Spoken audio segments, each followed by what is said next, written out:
Time to fight fear with faith. Jody Paar is a survivor who is no longer staying silent. She and her guest will fuel you up so you too can fight fear, uplifting and inspirational stories that will rock you to your core. We don't tiptoe around the truth, we steamroll it in a bold way. This is your life, and now is the time to start living it. Get ready for the Faith Over Fear podcast with Jody Paar. Now, welcome Jody Paar to inspire you. Welcome back to Faith Over Fear. I'm so glad you're here. I have a very special guest today. Carolyne Opinde is an amazing woman. Wait till you hear her story and what all she is doing to impact the world. She is the founder and CEO of the NGO Whisperer, and we're going to hear more about that a little later. But first, let me introduce you and welcome you. Carolyne, thank you so much for being here today. It is such an honor and a pleasure to be on your show today, Jody. Thank you. Thank you. So, Carolyne, tell me, when is the first time that you experienced fear in your life? I think the first time that I experienced fear, I was about 7 years old.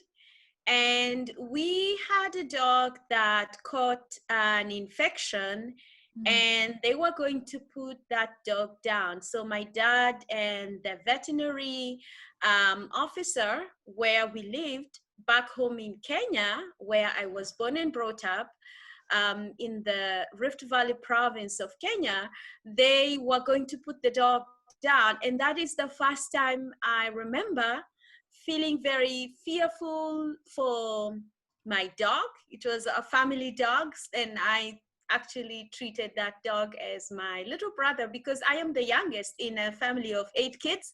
So that dog was like a little brother to me. So when I heard they were going to put that dog down, I didn't quite understand it, and I was very fearful.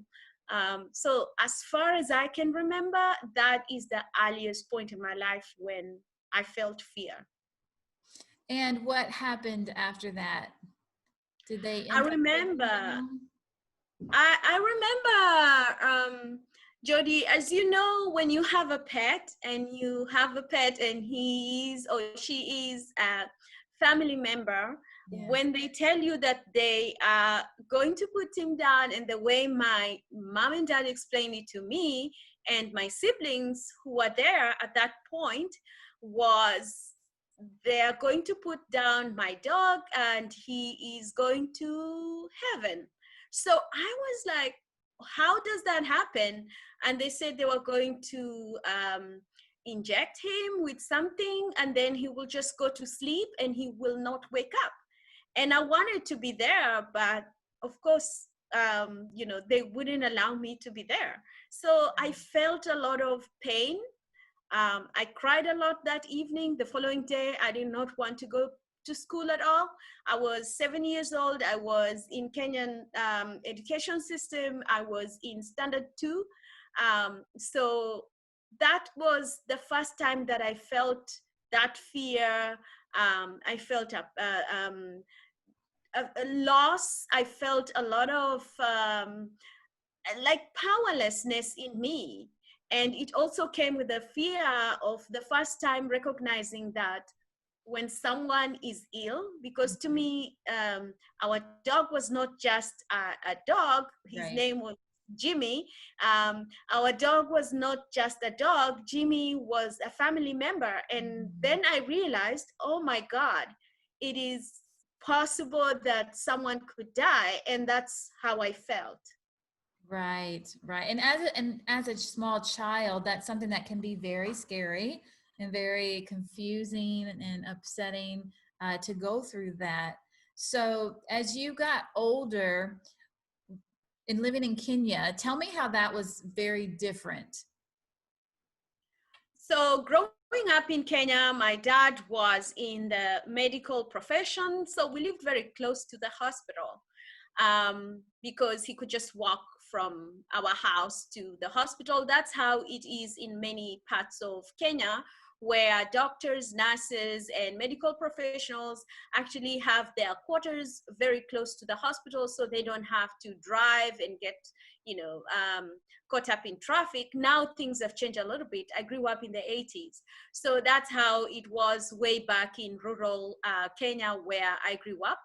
And life was pretty great, with my dad working at the hospital. My mom was doing a lot of businesses, mainly small scale businesses with farmers, buying and selling, tendering businesses and all that. And life was great. I have a big family, as I mentioned. I have 7 siblings. I'm the youngest of them all. Most of my siblings at that point growing up went to boarding schools. So me and my the last 3 of us, so it's 5 girls and then 2 boys and then myself. So the 2 boys and myself, who are my only 2 brothers, stayed back at home. We didn't go to any boarding school at the primary school level. And so we grew up at home with mom and dad very close to us. And so that was very exciting to have that reassurance and the protection of the family growing up. Very exciting kind of upbringing. And also having been brought up in a Christian family with my mom and dad taking us to Sunday school every Sunday. And then that's when I got to dedicate my life to God. And I gave my life to God when I was 12 years old. And I was in class, in Kenya, you would say that is like class 7, class 8 there. During a school holiday when there was a convention and followed by a crusade. And then after that, I became a Christian and I began to learn what the walk with Christ is. And after that, I became more aware of what happens when someone passes away, where they go. Because I'd given my life to God, I became more confident that if anything happened to me, I would go to heaven. And if anything happens to my family members who are believers, that they would go to heaven. So my faith was restored, and I didn't have any fears with respect to life and death. I love that so much. So as a little girl, and when you stepped into faith and walking in faith, as kids, we always imagine what we're going to be when we grow up. So tell me at that age, like, what did you want to do when you grew up? Like, what was your dreams? And I wanted to be so many things. Of course, growing up with doctors around you and people in the medical profession, the first thing or the default is always, I want to be like my dad. I want to be a doctor. And my dad had so many friends who are doctors. We have distant uncles, cousins from my mom's side who are also doctors, people we knew who are also in the medical fraternity. So I always wanted to be a doctor, but then I wanted to be many things at the same time. You'd ask me, what do you want to be? I wanted to be a doctor. And then I wanted to be a pilot at some point. And then I wanted to be the president of Kenya. And I wanted to be so many things. When I read about different people who have achieved so much in life, I wanted to be like them. I remember reading the newspaper. Actually, my dad used to ask us to read the newspaper for him, and it would help us also with our reading and diction and all that. So as we read the newspaper to him with the pronunciation and our diction and all that, my dad would actually ask me to read stories of amazing women who are making an impact in people's lives. And I remember reading the story of Professor Wangari Maathai. She is the first Nobel laureate, African woman to receive Nobel Peace Prize. And I remember I was 7 years old at that time, just after Jim had been put down, and I was helping my dad to read the newspaper, or rather, he asked me to read the newspaper so I could improve in my reading. And I remember reading something about Wangari Maathai, and I told my dad, I want to be a professor. And my dad was like, well, you have to study really hard. I was like, so how long does it take to be a professor? And he said, well, you have to finish primary school and have really good grades. And I said, okay, that's not a problem. I can get good grades, then go to secondary school or high school, as we call it in Kenya, then complete that, go to the university, complete your undergraduate, do your master's, and then do your PhD. And I was like, why does it take so long to be a professor? And my dad was like, yeah, because you really need to be an expert in that area. And so I just began to put in work, and my goal was to be a professor, but I didn't know what I wanted to be a professor in. I just wanted to be like Wangari Maathai. I love that so much.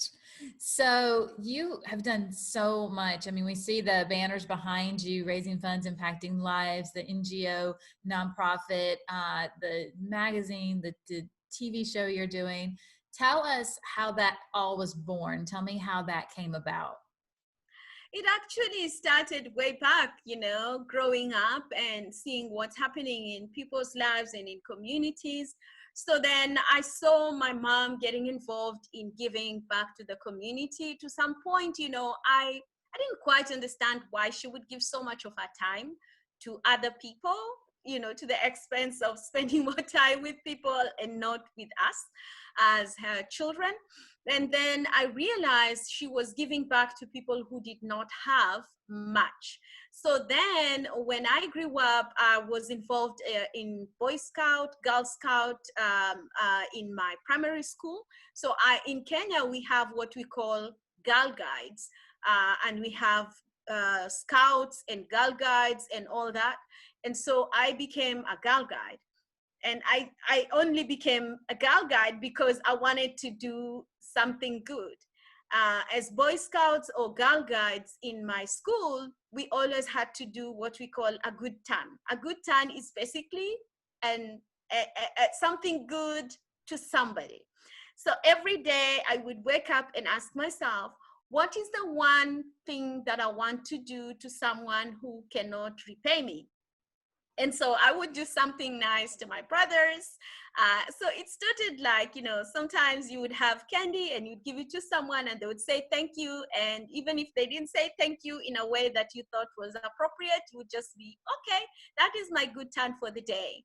And then it moved from just, candy or stuff like that as a little child to helping out in the house and doing dishes or stuff like that. Then it moved from that to now gathering my friends who were basically children and helping out people who could not help themselves in the communities. So I remember one particular thing we did was raise funds for our school feeding program. And the way we did it was the only thing we knew how to do was to help out at home, and that was cleaning dishes. So one Saturday morning, I remember my first ever fundraising event. I armed myself in my Sunday best, as we used to call it, wore my Sunday best clothes, and then went out and knocked on our neighbors' doors and asked them if they had dirty dishes, and if I did the dishes for them, if they could pay me 5 Kenya shillings per sink load of dirty dishes. So I did that, and I cleaned dishes all over until there was no house left in my neighborhood with dirty dishes, and I collected about 50 Kenya shillings. That means 10 houses that I went to. And then after that, my dad kind of like topped it up, and it became 100 Kenya shillings. And then I went back to school and gave it to our patron, our Girl Guide patron, and said, this is my contribution to the school feeding program, so that every child who does not have or cannot afford to pay for the school feeding program can actually have food for the whole term. So at that point, as I can remember, every term, which is 3 months, everyone was required to pay 5 Kenya shillings to the school. So that paid for 20 children who could not afford it. And I became very, very proud of what I did. And that's how my fundraising activities began. That is incredible. Wow. What a strong, beautiful young woman that you were and that you are now. But what a heart, like a servant's heart that you had to help others and to bless others. And I always say, if you can bless someone who can't bless you back, that is the biggest blessing that you can give someone, is just to bless them from your heart and come from that space. And that's so beautiful. So once you did that at a young age, then how did you how did you go into NGO Whisperer? So the NGO Whisperer was far much later in life. After that, I went to high school, completed high school, went to the University of Nairobi, where I studied mathematics and chemistry. And in my third year at the university, there was this organization called I Choose Life. I Choose Life at that point, their goal was to prevent HIV transmission among university students. And back in the day, the prevention program was called the ABCs of reproductive health or HIV prevention. So we had abstinence, being faithful, or use a condom if you are sexually active. So because I was a student leader, and I've always been a student leader, even in primary school, you know, I had this thing of, if I want to be a leader, I better start practicing now. So I became a student leader, and because I was a student leader, I was selected among the 180 students in my year to be trained as HIV prevention advocates at the University of Nairobi, Chiromo campus, where I studied, which was basically the campus where you had science and medical students studying. So then what happened is, during that time, as I was chosen to be part of these 120 students at the University of Nairobi to undergo I Choose Life Behavior Change Communication Program, focusing on HIV prevention and reduction of risky sexual behaviors among university students. Then we were divided into groups of 10. So there were about 18 groups at the university. And then again, I became what we called residence advisors, which is basically just a peer educator who is leading other peer educators. So as a peer educator, my role was to always campaign and speak the message of HIV prevention to my peers. And we had specific things that we had to do. We had to talk about a topic and then have the person do like a small testimonial, a written one. Back in those days, there were no cell phones. So I hope I'm not telling out my age to those who are listening. So then we had people who basically students at the university do a short testimonial on what they've learned from me. So then I had to talk about HIV prevention. And in doing so, I had like a whole exercise book full of testimonials from people I have spoken with, and I returned it to the program officers. And when I completed my studies, the chief executive officer of I Choose Life Africa invited me for an interview. I didn't even know it was going to be an interview to get a job, because at that point I just graduated. And my desire was to get into, to work at the bank, more specifically the Central Bank of Kenya, or to get into research and doing statistics work. That's what I was already doing as an intern in a research firm. And I wanted to grow in that area. So then he calls me and he's like, on a Wednesday morning, he's like, Caroline, are you available? I'm like, yeah, I am interning at Stedman Research Services, but I can stop by. So then I went there and he asked me what I do. I told him I've just completed varsity and now I'm looking forward to be a statistician at the central bank or work with Stedman, and that's my desire. And then he asked me, would you be willing to work for I Choose Life? I said, totally. The programs are usually offered in the evenings. So I knew after work I would have time.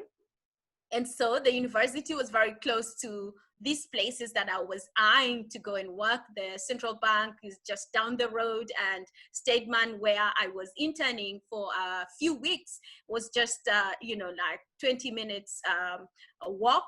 But at that time, I didn't have a car, so we would walk or you take public transport. Sometimes walking in Nairobi is easier because there's just a lot of traffic. So then I said, totally, I am in, let me know when I can start. And he said, how about tomorrow? And I was like, okay. And he said, how about you pack your bags and join us for 2 weeks training because you got yourself a job. And I tell you, Jody, I think my eyes were just wide open and my mouth wide open because I couldn't believe that was an interview.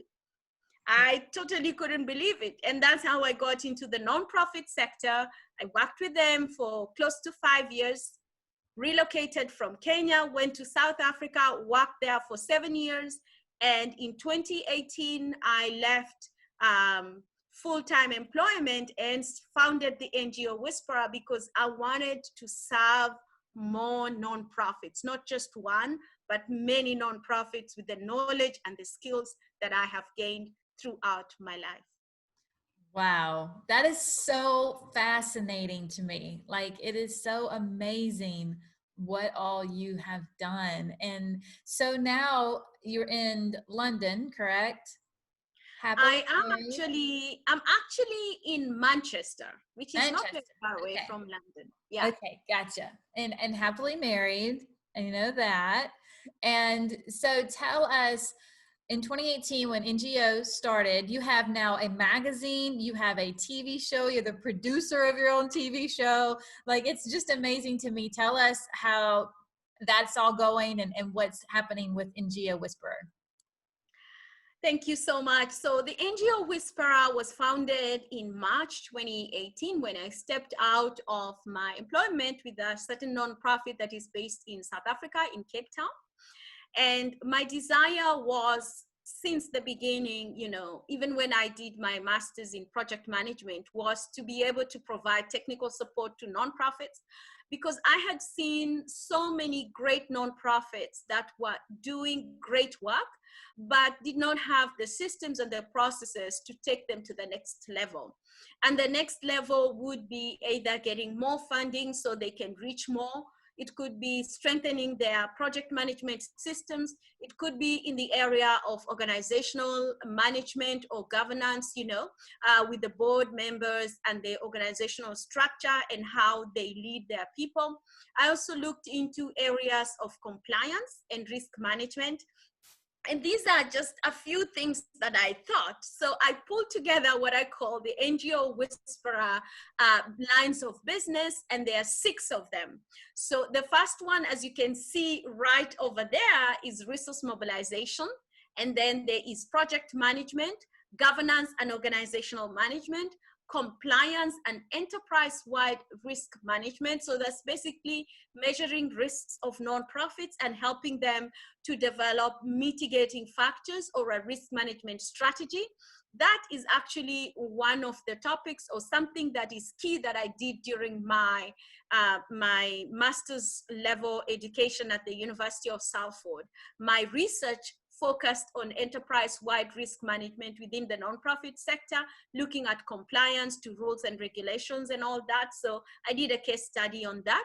Then there is executive coaching and masterclasses. We all know, all of us, regardless of what level you are in your career or in life, we all need coaches. We all need people to lead us and guide us. So then I put in executive coaching and masterclasses for nonprofits in there. And lastly is the magazine that we have right here and the show.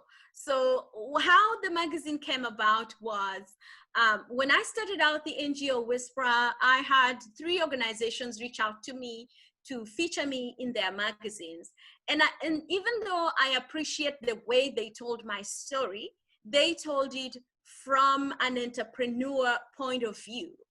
They did not tell my story from a nonprofit kind of a language so people in the nonprofit sector can understand what I do correctly.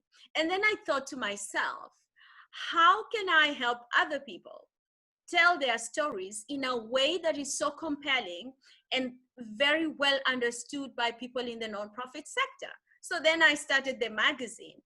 Then in 2019, when I was in South Africa, an opportunity arose with Behenet, which is a Christian-based organization that does a lot of work in the area of family reconciliation, social cohesion in South Africa. And they invited me to be one of their partners and to start the NGO Whisperer Show. So they asked me, what would you like to call the show? I said, the NGO Whisperer Show. I didn't have any other name. So I said the NGO Whisperer Show, and that's how we started the NGO Whisperer Show. We recorded 10 episodes in South Africa, face-to-face, in a studio. And then in 2020, I wanted to do the same, and I was gonna travel to South Africa to their studios. But then COVID-19 happened, and then we agreed it's fine. We will do everything on Zoom. And so right now we are on episode 16 of season 2 of the NGO Whisperer Show. So in total, we've had a total of 26 episodes, and it's going stronger and stronger.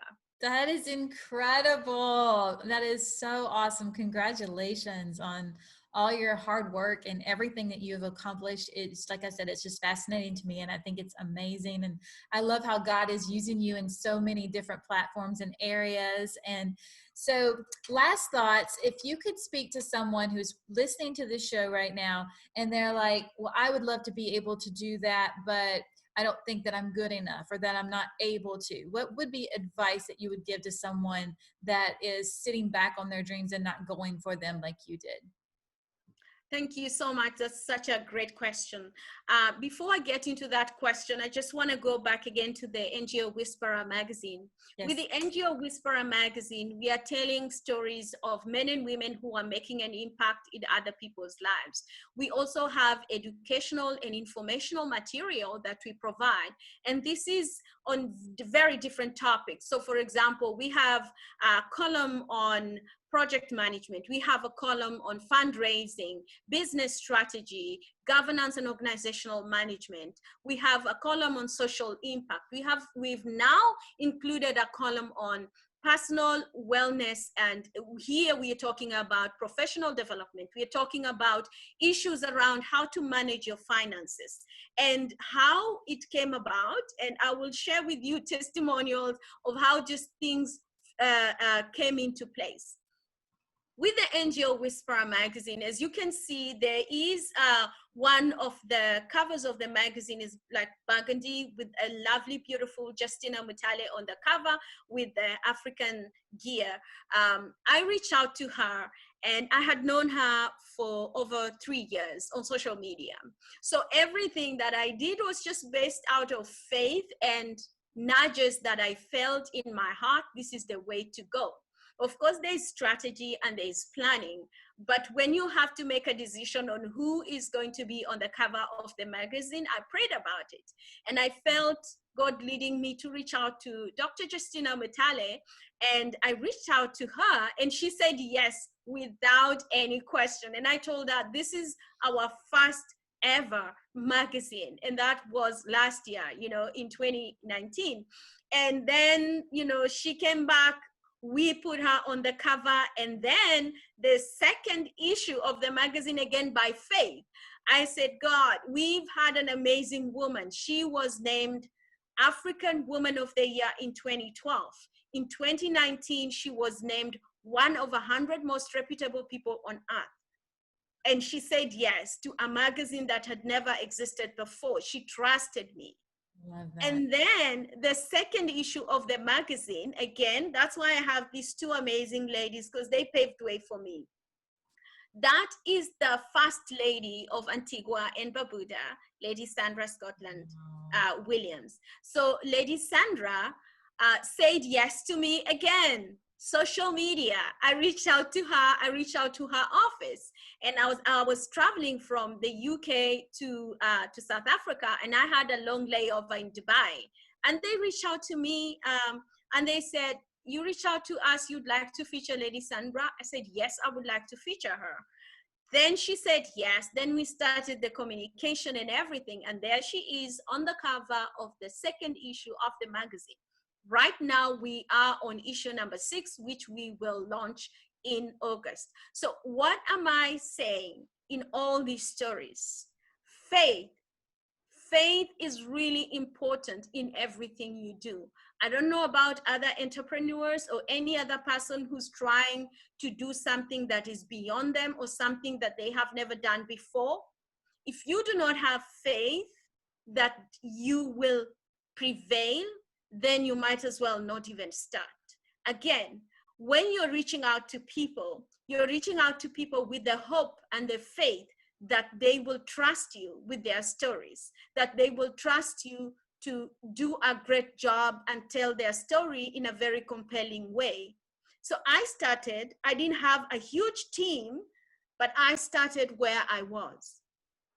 For anyone who wants to start anything, whether it is a small shop, a business, a great business, a small one, regardless of whatever it is, first and foremost, you need to believe that you can. You do not have to have achieved so many degrees or so much recognition in that area. You just have to begin. Someone once said, you do not have to be great to begin, but if you want to be great, you have to begin. That's so awesome. Wow, that's powerful. Like, that's so powerful because that's so, so true. Carolyne, I just love you so much, girl. Thank you so much for being here. Everybody listening, I'm going to definitely put all the links and how you can find her on social media and put all the contacts below in the comment area. I just thank you again for being here because you are a true inspiration and a true light to so many. So thank you from the bottom of my heart for being on Faith Over Fear and taking time out of your schedule because I know it's absolutely insane. So I really appreciate you so much. Thank you so much. It's such an honor. It's such a pleasure to be on your show. And I would invite everyone who wants to learn more about us to go on our YouTube channel. That's where we have the NGO Whisperer Show. And if you go on our website, ngowhisperer.com, you'll find all the information you need to know about us. Awesome. Thank you guys so much for watching. We appreciate you. We hope this filled you with faith. We hope that this encouraged you and inspired you. And we will see you guys next time. Thanks so much. Bye.